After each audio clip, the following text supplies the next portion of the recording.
Keeping on the come up with a 211 in my mind, persuaded by the devil, gripping on my black plastic now. Searching for a lick that I can hit with murder in my soul. Swinging bending corners in the 67 Elko.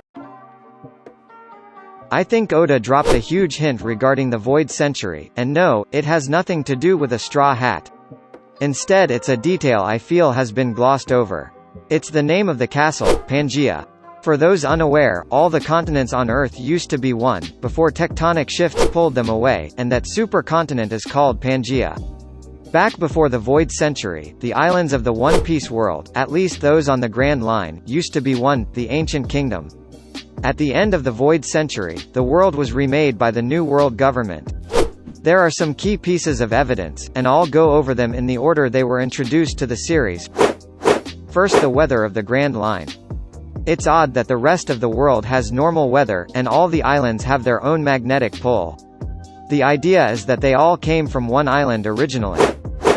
2. Pluton, a battleship that was capable of destroying entire islands. Likely what would have fractured the Ancient Kingdom.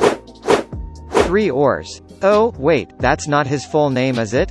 That would be Oars, the continent puller. Now, that's a bit of an odd nickname, unless, of course, it's literal. So the idea at this point is that the Ancient Kingdom was shattered by Pluton, then Oars, likely made to do so as a slave and perhaps with others of his kind, pulled the pieces of the Ancient Kingdom apart, giving shape to the Grand Line. There was one other piece of evidence introduced before this latest one. 4. The celestial dragons, who, as this chapter reiterates, are descendants of this world's creators, yet another literal title, if their ancestors are the ones who reshaped the world of One Piece during the Void Century. And that of course brings us to 5. Pangaea, the name of the world when it was whole, and the name of the castle at the center of the Holy Land.